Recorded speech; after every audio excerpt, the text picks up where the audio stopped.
방송에서 제공하는 투자 정보는 투자 판단에 대한 조언입니다. 방송에서 제공하는 주식의 가치, 가격 상승 및 가격 하락에 대해서는 방송사에서 보장하지 않습니다.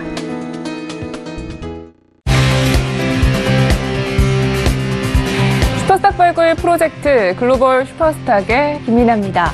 중국 증시의 깜짝 반등, 지수가 4% 넘게 오른 것도 상당히 큰 폭으로 상승한 건데요. 이렇게 하루 만에 가파르게 오른 것은 2016년 이후 2년 만이라고 합니다. 과연 중국 증시 훈풍이 시작이 된 건지, 그렇다면 세계 증시에 어떤 영향을 미치게 될지 오늘의 글로벌 슈퍼스탁이 전망해 보겠습니다. 저희 방송은요, 서울경제TV 홈페이지 그리고 톡스타 홈페이지를 통해서 함께 하실 수가 있습니다. cntv.co.kr, 톡스타.co.kr을 통해서 접속해 보시기 바랍니다. 참고로 본 방송에서 제공하고 있는 정보는 투자 판단에 대한 조언일 뿐 주식의 가치나 수익률을 보장하고 있지 않습니다. 저희 서울경제TV는 자본시장법을 준수하여 1:1 투자 상담, 유사수신 행위, 무인과 영업행위, 불법 대역의 정보 및 가입 권유 등 모든 불법 사항들 엄중하게 금지하고 있습니다. 출발하기 이전에 시장 상황부터 알아보겠습니다. 네, 먼저 국내 시장으로 가보도록 하겠습니다. 오늘장 코스피 지수는 하락 출발하고 있습니다. 현재 하락폭이 더욱더 거세지고 있는데요. 현재는 1.4%대 내리면서 2131포인트로 지나가고 있습니다. 수급 동향도 함께 체크해 보도록 하겠습니다. 오늘장 코스피 시장에서는요, 기관과 외국인의 동반 매도가 쏟아지고 있습니다. 이로써 외국인은 3거래일째 연속 매도 중입니다. 이어서 코스닥 지수도 함께 체크해 보도록 하겠습니다. 현재 코스닥 지수도 하락 출발했습니다. 1.3%대 내리고 있는데요. 이 3거래일 만에 730포인트로 내려왔습니다. 현재는 734포인트 지나가고 있습니다. 수급 동향도 함께 만나보도록 하겠습니다. 오늘장 코스닥에서도요, 기관과 외국인의 동반 매도가 쏟아지고 있습니다. 하지만 최근에 우리 증시에서는 이 기관이 오전장과 오후장의 수급을 달리하고 있기 때문에 끝까지 지켜보셔야겠습니다. 이어서 해외 선물 지수 만나보겠습니다. 먼저 나스닥 지수입니다. 현재 나스닥 지수는 0.52%대 빠지고 있는데요. 7118포인트로 지나가고 있습니다. 이어서 S&P 500 지수 보겠습니다. 현물장 S&P 500은 금융주들이 하락세를 이끌었는데요. 선물장은 0.57%대 하락 중입니다. 2740포인트 지나가고 있습니다. 이어서 달러 인덱스입니다. 달러는 이탈리아 재정 우려가 여전히 유로를 압박하며 강세인데요. 현재는 0.01% 상승하면서 96포인트로 올라왔습니다. 이어서 국제 금시세 보겠습니다. 골드는 현재 0.07%대 상승 중입니다. 1225달러에서 거래 중입니다. 마지막으로 크루드 오일입니다. 오일 시장은 사우디 언론인 살해 의혹 사건에 주목하고 있는데요. 현재는 69달러에서 거래 중입니다. 이어서 중국 시장으로 가보도록 하겠습니다. 어제장 상해종합지수는 급 반등했습니다. 4%가 넘는 상승이었는데요. 2654포인트에서 마감했습니다. 항생지수 역시 급등하면서 마쳤습니다. 2%가 넘는 상승이었고요. 26,153포인트에서 마감했습니다. 이어서 9시 기준으로 암호화폐 시황 알아보겠습니다.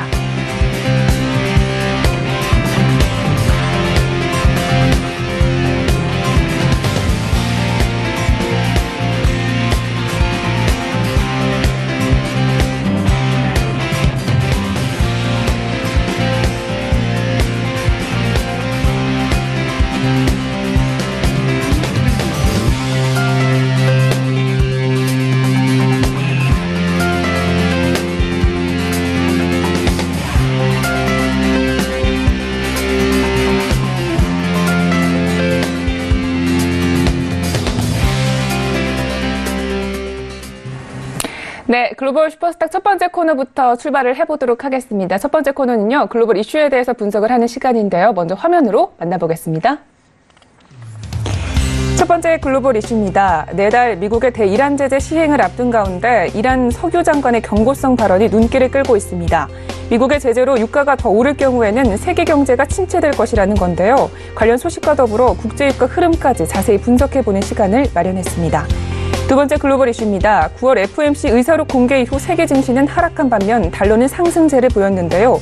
왜 이런 현상이 나타나는 건지 첫 번째 이슈 분석 후에 조금 더 자세하게 알아보겠습니다.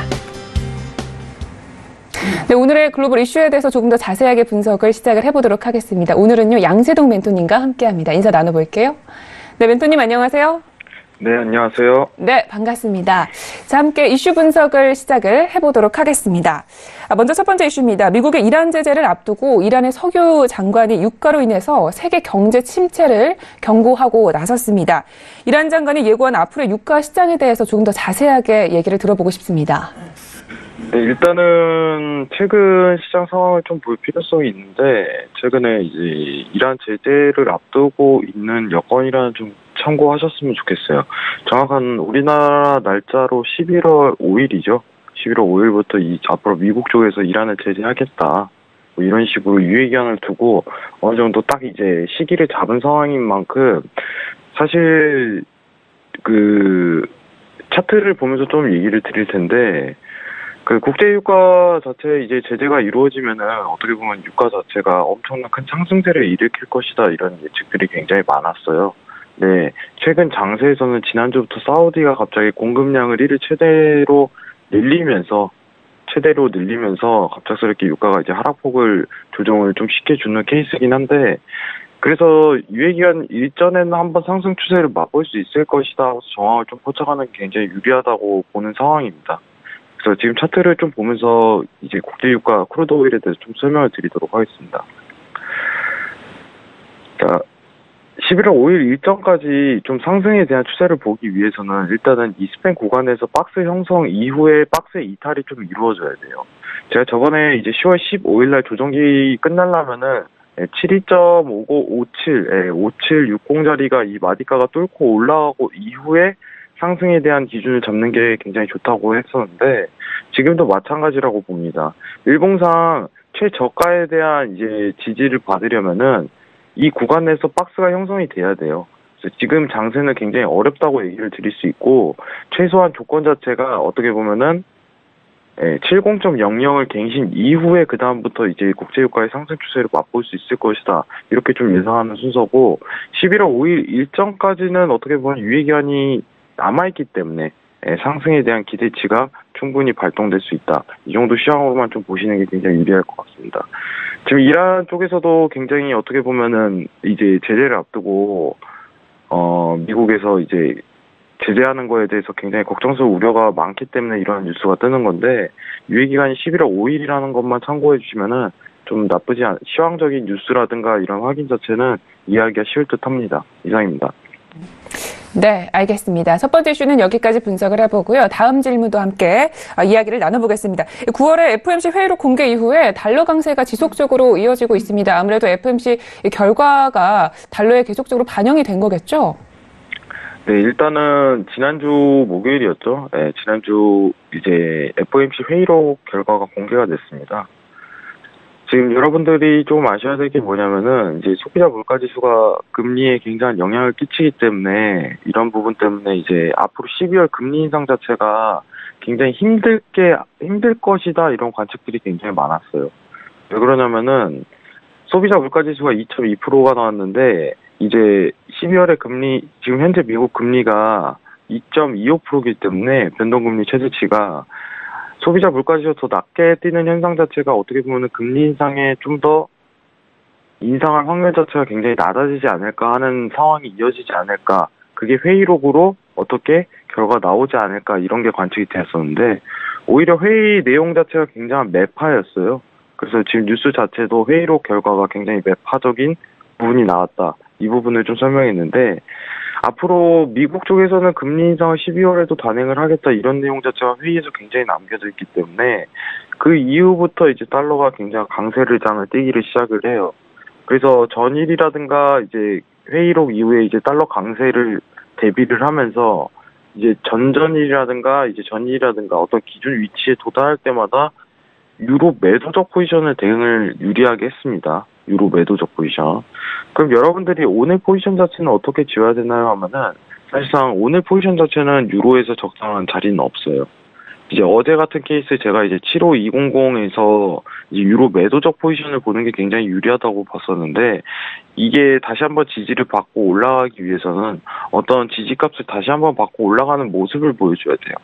지금 상황 자체가 그렇게 그 포지션을 지고 계속 버틸 만한 이런 상황 자체는 아닌데, 중요한 거는 어쨌든 간에 FOMC 내에서도 12월 금리 인상을 단행하겠다는 어떻게 보면 표현의 기조를 좀 이어갔다는 점과 달러 강세가 아직까지는 멈추지 않을 것이다. 어떤 강세가 멈추려면은 어떤 지지라든가 기준 자체가 밀리고 나서 그 다음부터 판단해야 될 문제라든가 그런 거를 좀 체크하셨으면 좋겠습니다.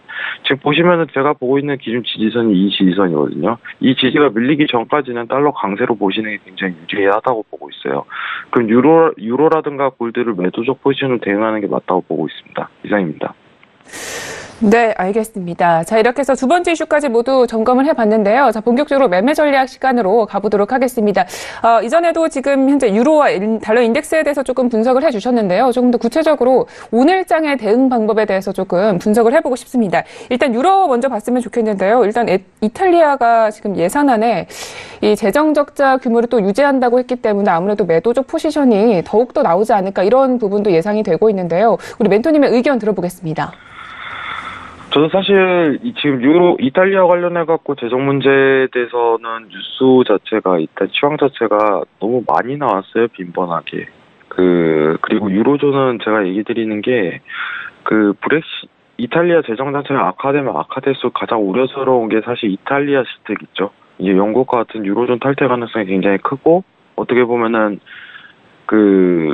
총선 있죠. 이탈리아 총선 관련해갖고 오성운동이 되게 정치적으로 오성운동 관련해갖고 이제 총선이 오성운동 쪽으로 흐른다면은 이탈리아 시트와 같은 그런 우려가 가장 큰 거지 현재 이탈리아가 재정이 굉장히 악화됐다 이런 분위기 자체는 시황에 반영된다고 되게 보기 힘들고 있어요. 중요한 거 자체는 어쨌든 간에 반대 시황이에요. 유로존 상황은 굉장히 좋지는 않고 정치적으로 그리고 미국 상황은 금리를 올리겠다 이런 뉘앙스가 굉장히 속적으로 이어지다 보니까 달러를 강세를 두고 보시는 게 굉장히 유리해요. 시황적으로는. 그래서 전일 이제 달러 인덱스 차트를 보고 유로를 매매를 하는데 지지 자리 자체를 요 자리로 본 거는 이제 스페인의 밑단이죠. 달러 강세가 추가적으로 이어질 것이다 이렇게 시황적으로 판단하고 스페인 밑단에서 대응을 하는 전략을 펼쳤어요. 전일 10월 22일 이 차트로 보면은 유로 매도적 단가 자체가 여기에요. 이 자리에서 이제 유로 매도적 포지션을 고려를 했는데 지금부터는 사실 포지션 자체가 나오지 않아요. 오늘 매매 자리는 사실상 없습니다. 왜냐하면은 좋은 단가를 찾기가 굉장히 힘든 자리고 전일 이제 1.1600 이 자리에서 매도를 취하신 분들은 포지션을 그대로 보유하시길 권유드리는데 오늘부터 포지션을 보유하시는 분들은 리스크가 수반이 되기 때문에 포지션 선정에 대한 위험이 따라요. 사실상. 지금부터는. 그렇기 때문에 오늘 자체는 포지션이 없다고 언급드리고 싶고 만약에 포지션 자체를 하나 추구를 해야 된다면은 틱차트에서 일단은 매도적 대응 자체가 나와야 돼요. 매도 추세가 나온 다음에 헤드앤숄더 전략으로 다시 한번 구사하는 게 굉장히 유리하다고 보고 있습니다. 지금 중요한 단가라든가 그런 거 자체는 없습니다. 왜냐면 실시간 대응이 굉장히 중요하기 때문에 다만 이제 시황이라든가 추세 자체가 유로가 매도적으로 추가적으로 나올 가능성이 굉장히 크다 보니까 매도 포지션으로 대응하는 거는 적절하다고 보고 있습니다. 이상입니다. 네, 알겠습니다. 이 유로 FX 같은 경우에는요, 재정 적자 이슈가 이미 소모된 이슈이기 때문에 오늘은 어떻게 보면은 이 자리가 좀 나오지 않을 것 같다 이런 예상을 주셨고요. 자, 이어서 달러 인덱스와 같이 보게 되는 아무래도 골드에 대해서도 저희가 물어봤으면 좋겠습니다. 어떻게 보시나요? 골드는 너무 강세죠. 지금 현재로서. 지금 얘기 드리고 싶은 게 뭐냐면은 최근 이제 강세장에서 박스장으로 좀 더 이어지고 있는 부분인데 사실 이 구간 내 자체가 박스 형성이 굉장히 하기 쉬워요. 어떤 골드 자체가 지지를 다시 한번 1250까지는 끌어올릴 가능성이 굉장히 크다고 보고 있었는데 FOMC 회의 이후에 어떻게 보면 달러 강세장이 열리면서 굉장히 보기 힘든 국면으로 흘러가고 있어요. 그래서 골드 자체는 사실 이제 매도적 대응을 하기에는 너무 강세에 대한 힘이 강하기 때문에 저는 추천을 드리지 않습니다. 그래서 골드보다는 차라리 유로 매도적 포지션을 대응하는 게 낫다고 저도 좀 설명을 드렸었는데 유로 매도로 대응하시는 게 굉장히 유리하고 골드는 사실 지금 비추천을 좀 드리는 게 단가 자체가 이제 달러가 굉장히 강세를 띠임에도 불구하고 달러의 영향을 안 받기 시작해요. 그러면 골드 자체가 만약에 매도적 포지션으로 이제 추세 자체가 나온다면은 달러 자체가 이제 매도적 포지션으로 나올 경우에 골드 자체가 굉장히 강세를 띌 수 있어요. 그럼 지금 달러가 굉장히 강세기 때문에 골드 자체는 매매 안 하시는 거를 추천드려요. 그래서 이제 아까 유로 포지션 자체 이제 매도적 대응 그것만 좀 신경 쓰시고 매매하시는 게 굉장히 유리할 듯 보입니다. 네, 알겠습니다. 자, 이렇게 해서 글로벌 이슈 앤 가이드는 여기까지 이야기를 들어보도록 하겠습니다. 멘토님 오늘도 말씀 모두 고맙습니다. 네, 감사합니다.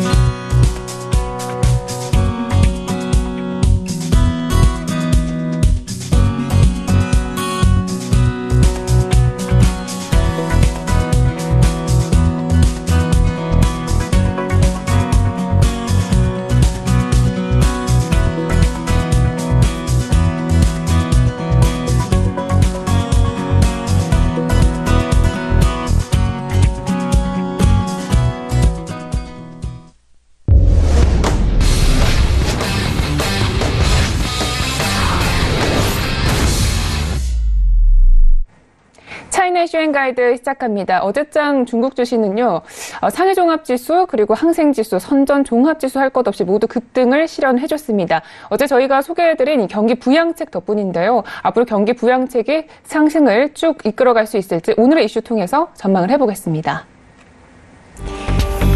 첫 번째 차이나 이슈입니다. 홍콩의 한 언론에서 중국 싱크탱크의 비판 보도가 이었습니다. 제 할 일은 하지 못한 채 그저 중국 정부가 원하는 조언만 하고 있다는 건데요. 정부의 앵무새가 되어버린 중국 싱크탱크의 문제점에 대해서 자세히 살펴보겠습니다. 두 번째 차이나 이슈입니다. 다소 충격적인 중국의 3분기 GDP 발표 이후 시진핑 주석의 행보가 심상치 않습니다. 이제야 중국 경제 위기를 의식한 걸까요? 중국 경제 위기론에 맞선 중국 정부의 새로운 추가 정책들은 어떤 것들이 있는지 잠시 후에 알아보겠습니다. 네, 이제 좀 더 깊이 있는 이슈 분석을 시작을 해보도록 하겠습니다. 오늘은요, 김정철 본부장님과 함께합니다. 인사 나눠볼게요. 네, 본부장님 안녕하세요. 네, 안녕하십니까? 네, 반갑습니다.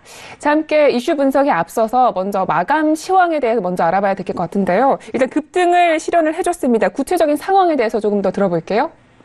네, 지금 상해종합이 우리가 의미를 둬야 되는 건 어떤 거에 의미를 둬야 되냐면요. 지금 이제 상해종합이 이틀 연속 급등을 했는데 이 급등 폭이 매우 좀 컸다라는 부분을 좀 우리가 인식을 좀 해봐야 될 것 같습니다. 물론 거래량은 원하는 만큼, 원하는 수준만큼 완전히 장을 돌릴 수 있다라는 거래량 정도는 나온 게 아닌데 그래도 어느 정도 좀 시장의 급락세를 좀 진정하는 데 방어했다라고 좀 보여지고요. 다만 이게 이제 너무 인위적인 반등이라는 그런 이제 의견이 너무 많습니다. 그래서 이 인위적인 반등이 과연 얼마나 효과가 갈 것이냐 이런 부분들이 좀 이제 많이 의문으로 남죠. 일단 제일 중요했던 라인이 지금 차트를 오른쪽 하단에 보시면 차트가 있는데요. 자, 화면에서 오른쪽 하단에 보시면 2,500선을 과연 지키느냐 여부인데 2,500선은 결국은 지켰습니다. 결국은 지켰고 현재 지금 2,600선까지 단번에 회복을 했는데 중요한 건 이제 외국인 같은 경우가 좀 많이 순매수를 했습니다. 외국인 순매수를 많이 했고 이제 선강퉁, 후강퉁 모두 다 외국인이 많이 매수를 한 그런 모습인데요. 일단은 증시 부양책들 그리고 계속 부양책들을 쏟아내면서 지금 주말 동안에 지금 아예 작정하고 지금 쏟아낸 것 같아요. 그러니까 금요일 날 GDP 발표하고 뭔가 문제 있다 생각하고 바로 이제 쏟아낸 거거든요. 정책들을. 그러면서 이제 시장 달래기 나서는데 일단 시장은 계속 회복은 했지만 지금 현재 외국인 자금들이 계속 빠져나갔다가 지금 일시적으로 잠깐 들어온 거기 때문에 이 부분을 조금 더 어떻게 봐야 될지 좀 우리가 좀 지켜봐야 될 것 같고요. 중국 당국이 이제 인하세, 그러니까 거래세 일종 이제 인하세를 철폐해야 된다라는 얘기까지 지금 나오고 있어요. 거래세를 좀 철폐를 해서라도 조금이라도 더 증시 부양해보자 이런 얘기가 있는데 이거는 이제 우리나라도 마찬가지로 우리나라 지금 이제 거래세 철폐 얘기가 지금 나오고 있어서 이거는 뭐 글로벌 트렌드다 뭐 이렇게 보시면 좋을 것 같고요.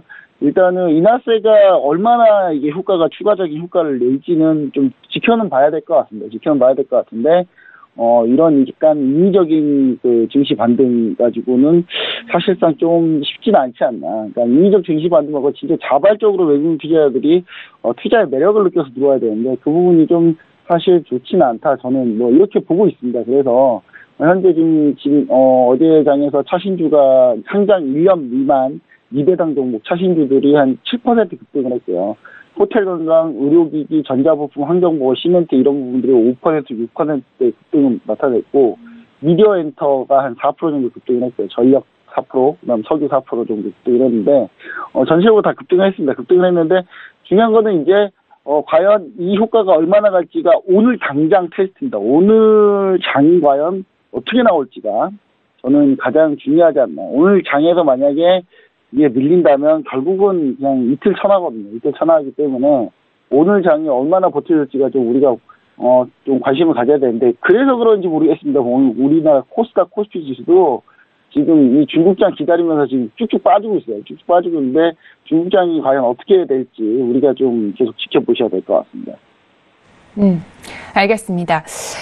우리 시황 분석에서 짚어주신 부분을요, 이슈를 통해서 조금 더 자세하게 짚어보도록 하겠습니다. 먼저 첫 번째 이슈부터 살펴보겠습니다. 중국이 어제 강력한 경기 부양책으로 증시를 끌어올렸는데요. 한쪽에서는 부채와의 전쟁을 하고 있고 또 한쪽에서는 이 경기 부양책과의 전쟁을 이어나가고 있습니다. 근데 정작 중국의 싱크탱크들은요, 중국 정부의 바른 소리를 하지 못하고 필터링된 소리만 한다, 이런 비판들이 이어지고 있는데요. 어떤 내용인가요? 네, 일단은 이제 이런 얘기 하는 곳이 이제 딱 한 군데가 있습니다. 이제 중국 내에서는 언론들이 이런 얘기 절대 안 하고요. 역시 홍콩의 유명한 언론사죠. 사우스 차이나 모닝포스트가 이제 이런 보도를 했는데, 중국 정책 결정자들에게 물정적인 조언이 사실상 자신의 생각을 전하는 게 아니라 정부가 이제 좋아할 내용을 미리 맞춰가지고 좀 얘기를 했다. 뭐 이렇게 좀 보시면 좋을 것 같고요. 정부가 좋아할 내용을 정리하고 이제 자문을 하는 그런 형태가 되기 때문에 사실상 해결책이 나오지가 않습니다. 그러니까 뭐냐면 공산당에서 딱 어떤 답을 원해요. 그 답을 원하면 그 답이 틀리더라도 그 답을 해주는 그런 형태가 계속 되기 때문에, 이 때문에 이제 중국 정책 결정권자들이 외국인 기업가들이 무역전쟁을 어떻게 생각하는지에 대해 정확하게 알 수 없다고 소시통들이 이제 지적을 하고 있습니다. 그러니까 외국 투자자들은 사실상 중국의 정책이 이거 합리적인 정책이 아닌 것 같은데라고 이제 반응을 보여도 중국의 싱크탱크들은 이거는 외국 투자자들이 납득할 만한 수준이다라고 계속 얘기를 해버리니까 정책 결정자들조차도 이제 헷갈리기 시작하는 거죠. 싱크탱크 과연 얘네들이 객관적으로 얘기하는 건지가 상당히 좀 이제 의문시 되고 있는 그런 상황입니다. 그래서 이런 입장이기 때문에 현재 지금 제일 엇박자가 나고 있는 건 뭐냐면, 부채 감소를 계속 외치는데 다시 또 지방정부의 부채를 늘려가지고 경기 부양하는. 그러니까 이게 정책 방향성이 실종되고 있다, 뭐 이렇게 좀 보여지고 있고요. 지금 현재 1대1로의 중국이 지금 야심차게 진행하고 있는 이 1대1로도 곳곳에서 지금 파열음이 나오고 있는데, 이 1대1로가 마치 상당히 좀 현재 진척 성과가 좋은 것처럼 계속 또 싱크탱크에서는 바라보고 있다는 거죠.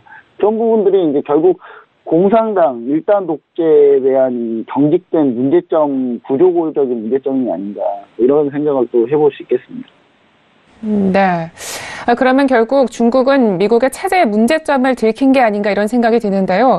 과연 싱크탱크들은 자기의 목소리를 내지 못한 특별한 이유가 있을까요? 일단 공산당이기 때문에 목소리를 못 낸다, 이건 옛날 얘기예요. 요즘은 이제 그런 사연은 없고요.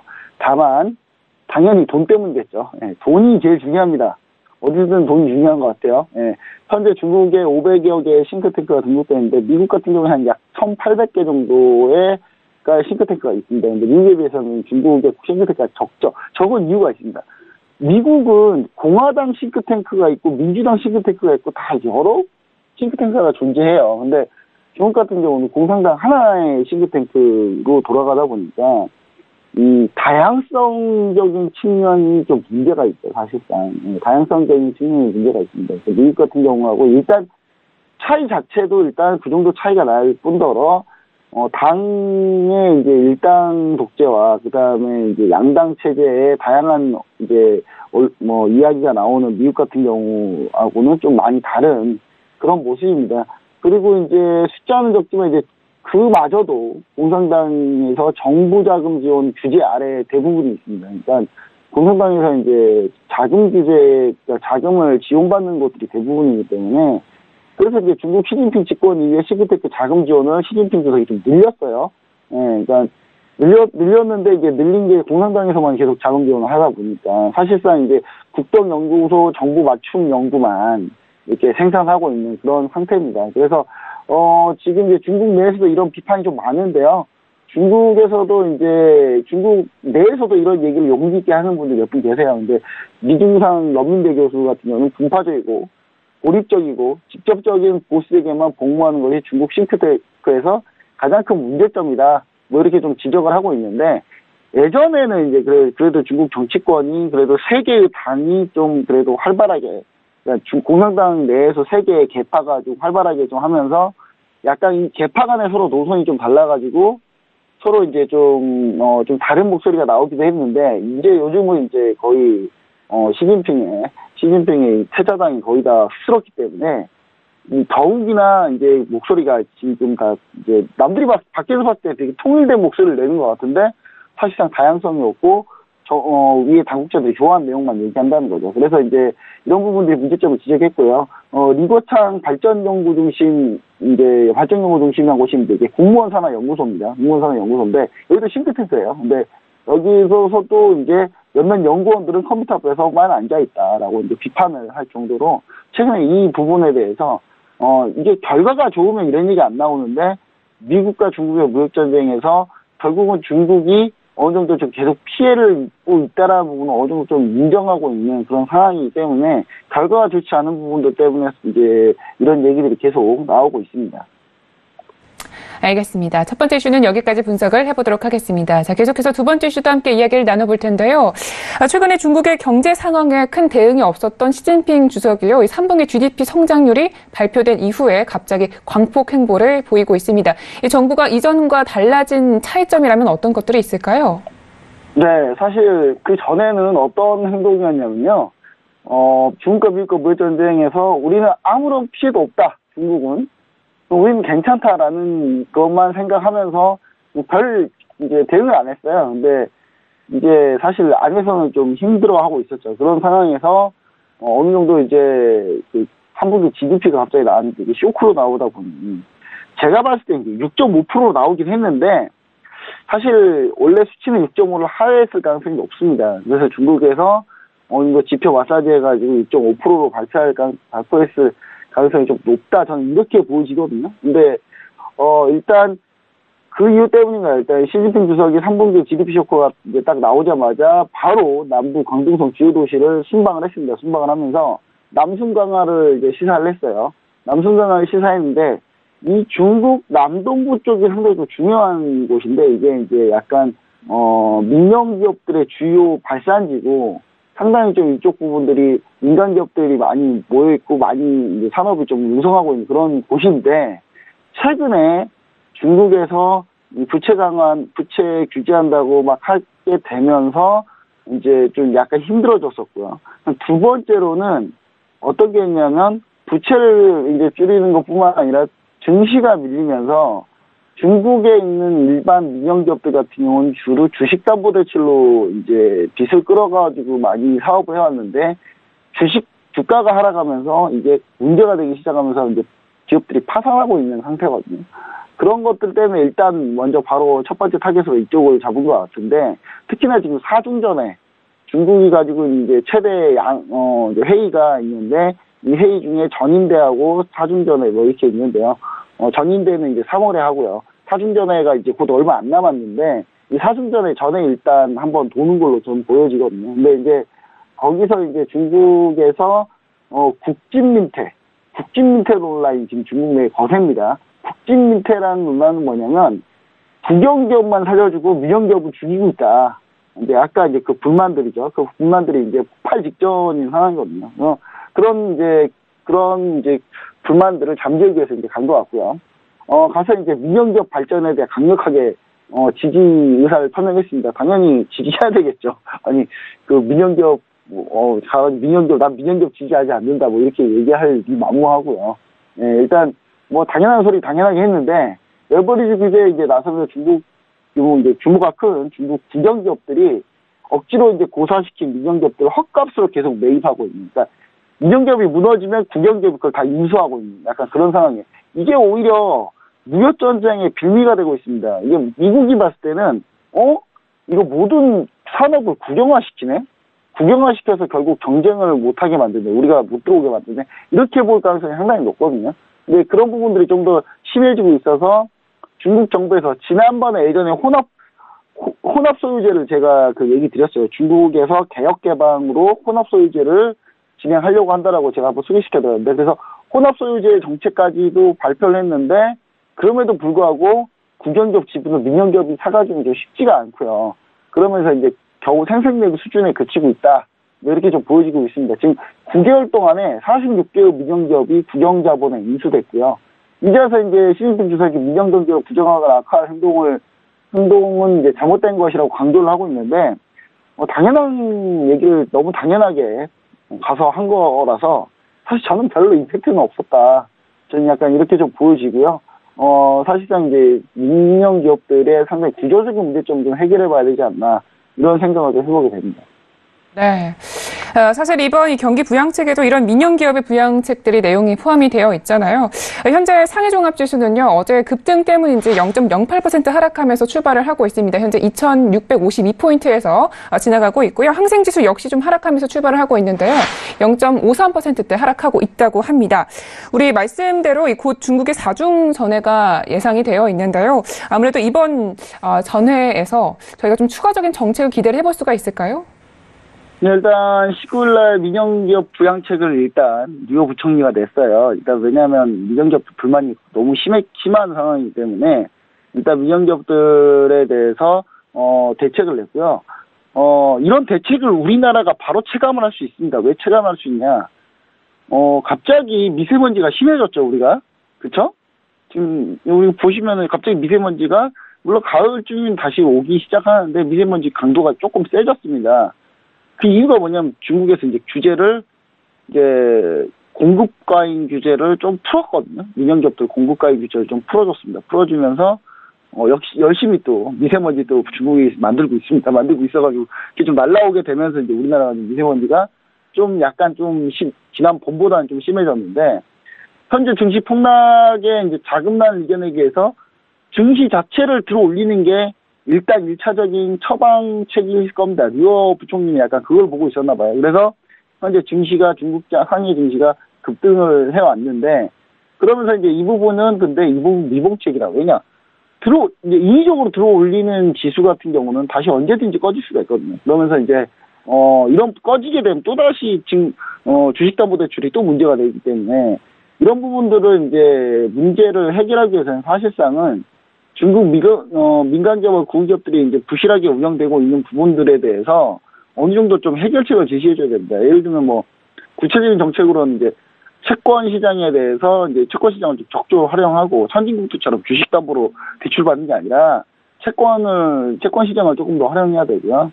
그리고 중국 정부가 결국에는 달러 보유고를 풀어서 해결을 해야 돼요, 이 부분은. 그러니까 중국 정부가 계속 돈 지이고 있으면서 지방정부만 부채 만들어서 하라고 하고, 민간기업들한테는 지방정부가 지원하든지 아니면 지방정부 국유기업을 알아서 하라고, 이런 식으로 계속 정책을 가서는 안 된다고 보여지고요.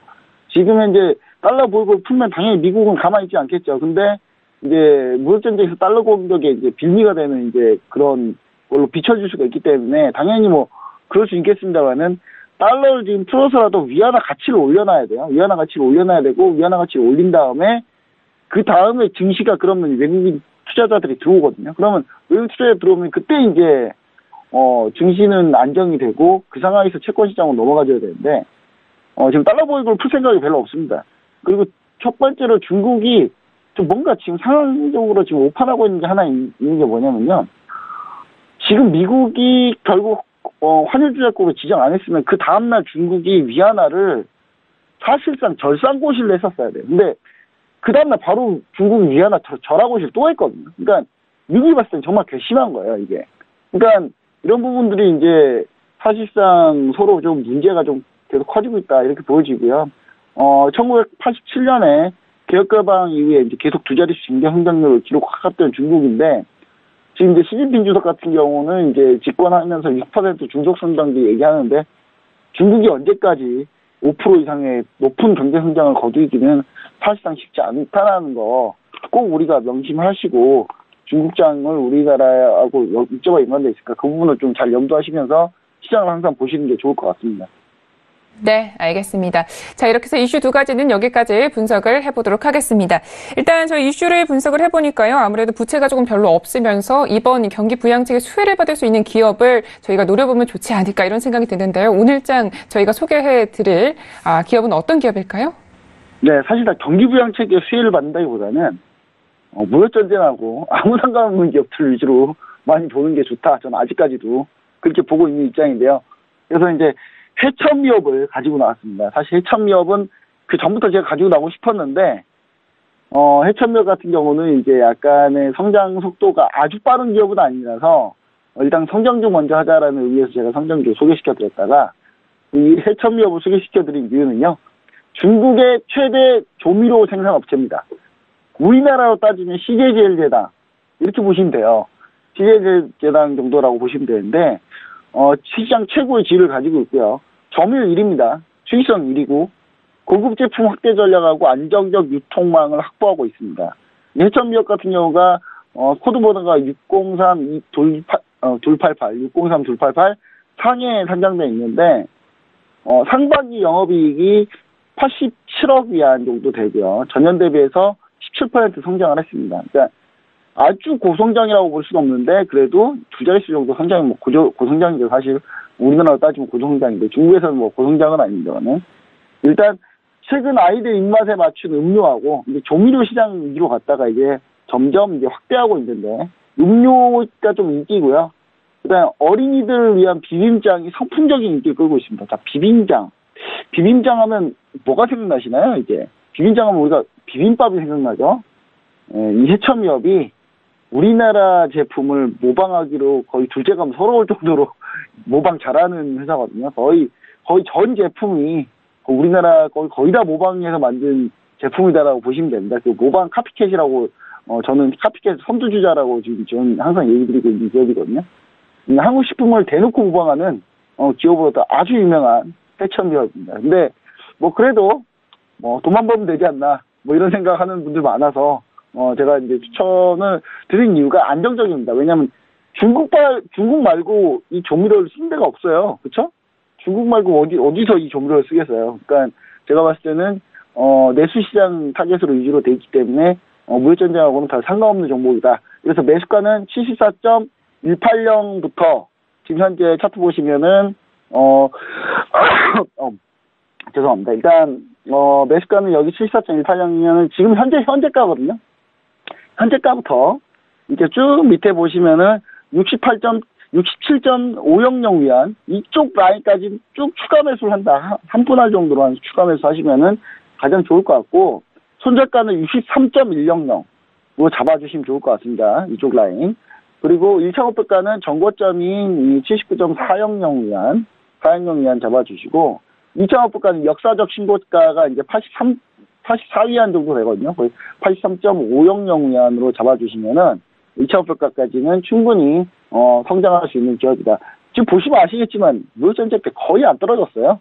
거의 밀리지 않는 종목이기 때문에 아주 안정적인 종목이다. 그러면서 성장도 두 자릿수씩 성장하는 그런 기업이기 때문에 이 해천미업에 대해서 물론 우리나라 거 따라해서 좀 괘씸하긴 하지만 그래도 중국에서 돈 잘 벌고 있다는 거 다시 한번 얘기 드립니다. 네, 알겠습니다. 오늘의 기업은 해천미업이었습니다. 현재 이미 이 시장 점유율이 높은데도요, 영업이익도 역시 견조한 수준을 나타내고 있습니다. 자, 이렇게 해서 차이나 이슈 앤 가이드는 여기까지 이야기를 들어보도록 하겠습니다. 멘토님 오늘도 말씀 고맙습니다. 네, 감사합니다.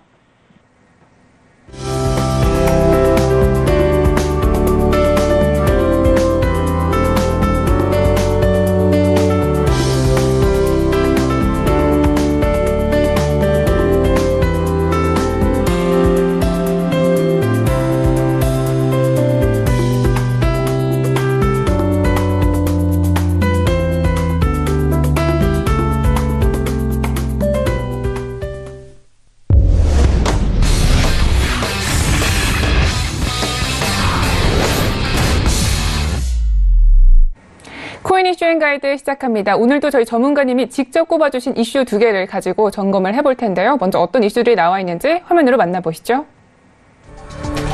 첫 번째 코인 이슈입니다. 카카오의 블록체인 클레이튼이 테스트넷을 통해 D앱을 선보일 각 분야 파트너사를 공개했습니다. 과연 어떤 분야의 기업들이 선발됐는지 궁금한데요. 잠시 후 관련 소식 살펴보겠습니다. 두 번째 코인 이슈에서는요. 블록체인 전문가들은 블록체인을 두고 민주주의와 닮아 있다고 평가합니다. 블록체인은 과연 민주주의의 어떤 모습과 닮아 있는 걸까요? 같고 또 다른 블록체인과 민주주의의 모든 것 두 번째 코인 이슈에서 분석해봅니다. 네, 본격적으로 코인 이슈 앤 가이드 시작을 해보도록 하겠습니다. 먼저 저희 서른지 멘토님과 인사 나눠볼게요. 멘토님, 안녕하세요. 네, 안녕하세요. 네, 반갑습니다. 첫 번째 이슈부터 함께 분석을 시작을 해보도록 하겠습니다. 자, 먼저 카카오 클레이튼이 선보이는 분야에 대해서 알아보면 좋겠는데요. 이 클레이튼 같은 경우는 우리 멘토님께서 이미 이전에 설명을 해주셨고 또 기대가 된다고 말씀해 주신 적이 있습니다. 저희가 지금 이번에 새롭게 선보이게 되는 분야 먼저 들어볼게요. 네. 카카오의 블록체인 클레이튼이 테스트넷을 통해 D앱을 선보일 각 분야의 파트너사는 9군데입니다. 파트너들은 클레이튼의 테스트넷을 사용하며 기술적 보안 사항 등을 제안해 플랫폼 완성도를 높이는 데 기여하고 메인된 오픈에 맞춰 D앱 서비스를 선보여 블록체인 대중화를 이끌어 나갈 예정입니다. 우선 게임 분야에서는 위메이드 엔터테인먼트의 자회사인 위메이드 트리와 협업을 진행합니다. 위메이드 트리는 2억 명 이상의 누적 이용자를 보유한 위메이드의 다양한 지적 재산권들을 포함해 시장 내에서 검증된 인기 게임 콘텐츠를 블록체인과 연결할 계획입니다. 특히 아이템 거래에 초점을 맞추지 않고 인게임 콘텐츠를 블록체인화하는 데 집중하고 있습니다. 이를 구현하기 위해 처리 용량 및 속도 등의 이슈를 해결하고 있는 상태입니다. 콘텐츠 분야에서는 픽션 네트워크가 클레이튼에 참여합니다. 픽션 네트워크는 블록체인 기술을 활용해 웹툰, 웹소설 등의 창작자와 이용자를 직접 연결하는 새로운 형태의 디지털 콘텐츠 생태계를 만듭니다. 웹툰 플랫폼 배틀코믹스에 우선 적용할 예정이고요. 배틀코믹스는 100만 명 이상의 이용자 그리고 1000여 건 이상의 IP를 확보하고 있어 블록체인 이용자 확대에 큰 역할을 하게 될 것으로 기대가 됩니다. 바이탈인트에서 진행하는 블록체인 기반 푸드 데이터 프로젝트 힌트체인도 클레이튼을 통해 공개가 됩니다. 힌트체인은 개인 맞춤형 푸드 추천 서비스를 제공하는 플랫폼으로 각 개인의 음식 취향을 분석하여 개인화가 중요한 푸드 산업 영역을 소비자 중심으로 재구성합니다. 레스토랑, 편의점, 마트, 푸드 플랫폼 등 푸드 관련 분야에서는 모두 적용이 가능한 푸드 인프라 기술 서비스로 큰 주목을 받고 있습니다. 이 외에도 종목별 판타지 스포츠 시뮬레이션 플랫폼 스포츠플렉스가 운영하는 나부 스튜디오, 타겟 광고와 비즈니스 인텔리전스, 그리고 연구 목적의 개인 데이터 거래 마켓플레이스를 개발하고 있는 에어블록 프로토콜, 뷰티 SNS이자 국내 최초의 상용화 D앱 코스미를 런칭해 하루 서비스 이용자 1만 명을 돌파한 코스모 체인, 글로벌 게임 엑셀러레이트 GTR이 발굴한 게임의 크라우드 펀딩을 진행하는 플랫폼 베타, 난치병과 희귀질환 환자들의 헬스 인포메이션을 블록체인 기반으로 기록하는 휴먼스케이프 등이 여기에 참여하도록 되어 있습니다. 네. 이 게임과 콘텐츠 그리고 헬스케어까지 상당히 다양한 분야로 뻗어나가고 있는데요. 그렇다면 이 클레이튼이 목표로 하고 있는 것은 무엇일까요? 네. 클레이튼은 블록체인의 대중화를 위해서 대규모 이용자를 확보한 블록체인 서비스가 등장해 블록체인 기술의 가치와 유용성을 증명하는 것이 가장 중요하다고 보고 있습니다. 이를 위해 기업들이 D앱을 개발하고 운영하는 데 최적화된 환경을 제공하는 데 초점을 맞추고 있습니다. 클레이튼은 제한된 파트너 대상으로 테스트넷을 시범 운영한 뒤 내년 1, 4분기 중 메인넷을 공개합니다. 메인넷 오픈 전까지 검증된 기업들과 추가로 파트너십을 체결할 예정이라고 하네요. 서비스 파트너 외에 클레이튼 테스트넷을 사용하고자 하는 기업이나 개발자는 클레이튼 홈페이지를 통해 신청할 수 있고 내부 심사를 통해 제공 여부를 결정하게 됩니다. 네, 알겠습니다. 자, 다음 이슈입니다. 두 번째 이슈에서는요, 블록체인이 지향하고 있는 탈중앙화의 특성에 대해서 저희가 들여다볼 건데요. 먼저 블록체인이 모티브로 하는 이데올로기는 무엇이 있을까요? 네, 역사적으로 민주주의와 사회주의의 싸움을 보면 승자는 명확했습니다. 같은 맥락으로 공산주의 또한 이제 개인의 사유재산을 인정하지 않아 자본주의에 패배하였죠. 이런 이데올로기의 승패는 사람들이 국가기관의 권력 독점보다 개개인의 권리를 추구하는 것에 더 큰 가치를 두고 있음을 보여줍니다. 이런 맥락에서 블록체인의 등장은 가히 혁신적이고 사람들이 추구하는 가치에 잘 부합하는 기술입니다. 블록체인은 탈중앙화를 근간으로 한 기술이기 때문이죠. 지금의 금융거래를 생각해 볼게요. 모든 사람이 신뢰하고 돈을 입출금할 수 있는 대상은 은행밖에 없습니다. 그래서 은행은 금융거래의 중간자 역할을 했고 이에 따라 모든 사람의 금융정보를 독자적으로 보유하고 경제적 권력을 독점했습니다. 그러나 블록체인은 불가피했던 독점적 권력을 분산시켜 주었습니다.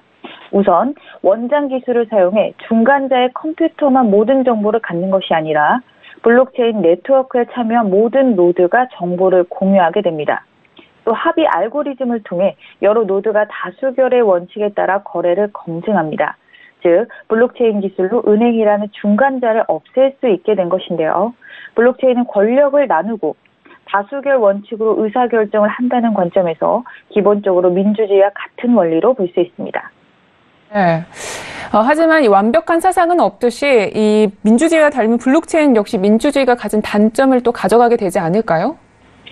네, 동전의 양면처럼 민주주의와 같은 성격을 띤 블록체인 기술은 실제 실행 과정에서 유사한 단점을 안고 있습니다. 바로 효율성 측면입니다.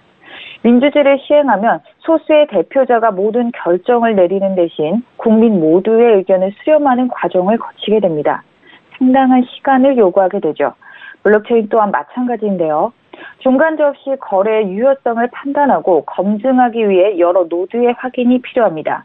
따라서 이에 걸리는 시간이 매우 오래 걸린다라고 볼 수 있습니다.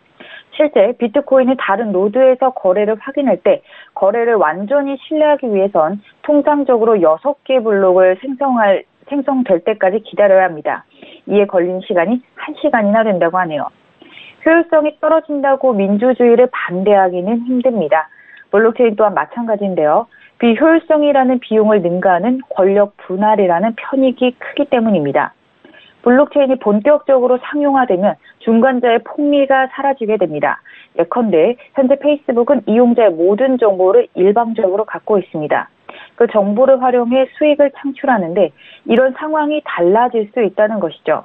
블록체인은 정치뿐만 아니라 모든 산업에서 민주주의, 즉 탈중앙화를 이뤄 기존 IT 자이언트나 은행과 같은 중간자의 존재를 위협하는 혁신 기술인 셈입니다. 네. 민주주의도 나라별로 사실 운영 방식에 있어서 차이가 있듯이 이 블록체인도 각 코인에 따라서 합의 방식에 있어서 좀 차이점이 있을 것 같은데요. 어떤 차이점들이 있을까요? 네.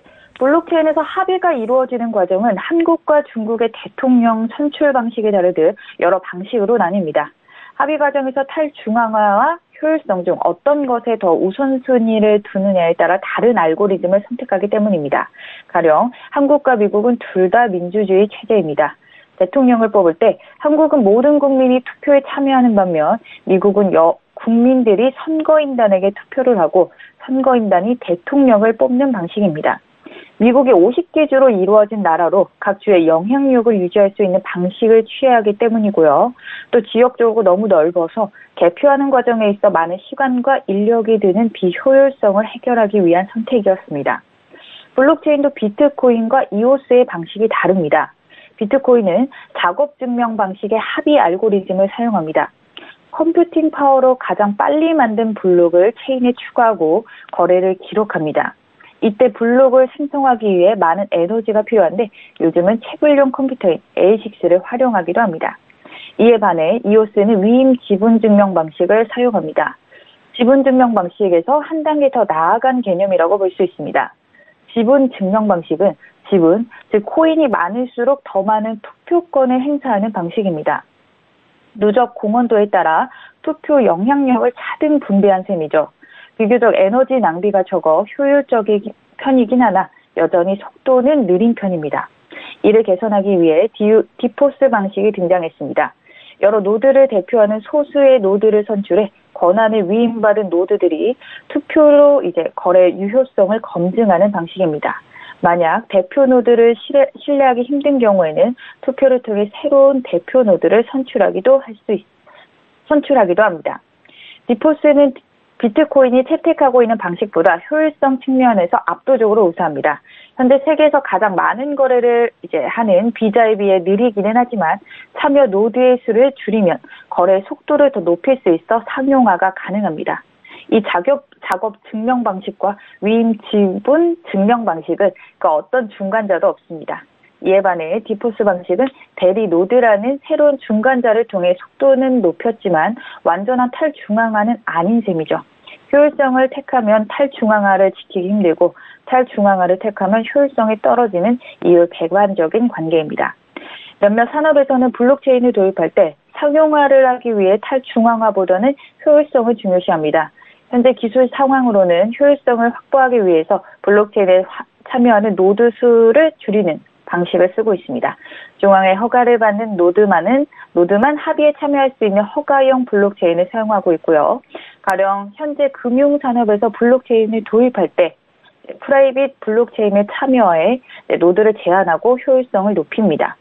은행의 인증을 받아 신뢰할 수 있는 노드들만 모아 데이터를 저장하고 거래의 유효성을 검증하는 방식입니다.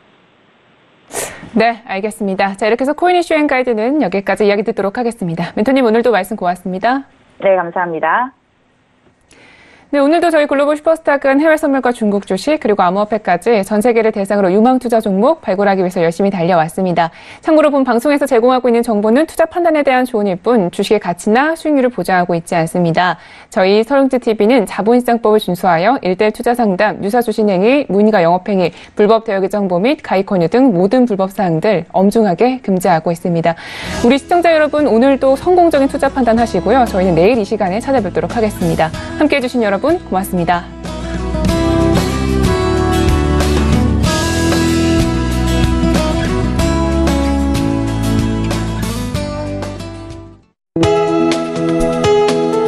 본 방송에서 제공하는 투자 정보는 투자 판단에 대한 조언입니다. 방송에서 제공하는 주식의 가치, 가격 상승 및 가격 하락에 대해서는 방송사에서 보장하지 않습니다.